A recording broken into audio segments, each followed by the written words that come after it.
உங்களுடைய வாழ்க்கையை மாற்றுறதுக்கு ப்ளஸ் நீங்கள் வேலை பார்த்துட்டு இருந்தீங்க அப்படின்னா உங்களுடைய ஒர்க்கை வந்து இன்னும் பெட்டராக பண்ணுறதுக்கு, நீங்கள் பிஸ்னஸ் ரன் பண்ணிகிட்டு இருந்தீங்க அப்படின்னா அதை பெட்டராக பண்ணுறதுக்கு நான் இன்றைக்கி ஒரு அக்ரானிம் வந்து உங்களுக்கு சொல்லிக் கொடுக்க போகிறேன். ஸோ அந்த அக்ரானிமி என்ன அப்படின்னா இமேஜ் அப்படிங்கிறதா.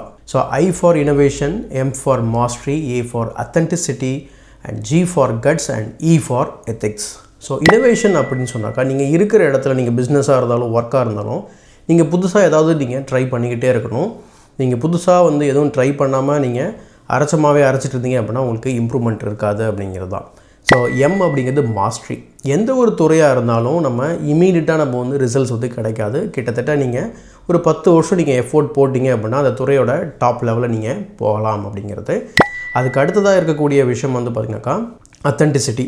ஸோ அத்தென்டிசிட்டினா என்ன? ஸோ அத்தென்டிசிட்டினா நீங்கள் வந்து மற்றவங்களுக்காக உங்களை வந்து மாற்றிக்காமல் நீங்களாகவே இருக்கிறது. முக்கியமாக வந்து பார்த்திங்கன்னா சோஷியல் ப்ரெஷருக்காக எதையுமே பண்ணாமல் உங்களுக்கு என்ன தேவையோ, உங்களுக்கு என்ன பண்ணணும்னு தோணுதோ உங்களோட வேலையிலையும் சரி உங்களுடைய பிஸ்னஸ்லேயும் அந்த கோலை நோக்கி நீங்கள் போகிறதா அந்த அத்தென்டிசிட்டி அப்படின்னு சொல்கிறது.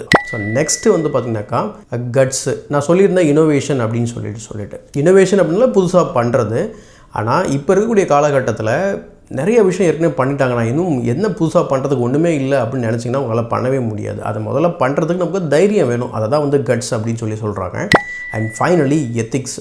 நீங்கள் என்ன பண்ணாலும் சரி, எங்கே இருந்தாலும் சரி, நீங்கள் உண்மையாக இருக்கணும் அப்படிங்கிறது தான். உங்கள் பிஸ்னஸாக இருந்தாலும் சரி, நீங்கள் எங்கேயாவது ஒர்க் பண்ணிகிட்டு இருந்தாலும் சரி, நீங்கள் கட்டாயமாக வந்து பார்த்திங்கன்னா நீங்கள் உங்களுடைய எத்திக்ஸை வந்து ஃபாலோ பண்ணணும். ஸோ உண்மையாக இருக்கணும், ஹானராக இருக்கணும் அப்படிங்கிறது தான் அந்த எத்திக்ஸ்ன்றது. இதை வந்து பார்த்திங்க அப்படின்னா நம்ம வந்து the leader who had no title அப்படிங்கிற புத்தகத்தில் 4th சாப்டரில் வந்து நான் வந்து இதை படித்தேன். ஸோ அதை உங்களோட ஷேர் பண்ணேன். இந்த வீடியோ பிடிச்சிருந்தா லைக் பண்ணுங்க, மறக்காமல் தமிழ் புக் கிளப்பை சப்ஸ்கிரைப் பண்ணிவிட்டு மற்றவங்களுக்கு ஷேர் பண்ணுங்கள். இது உங்கள் ஞானத்திற்கான பாதை.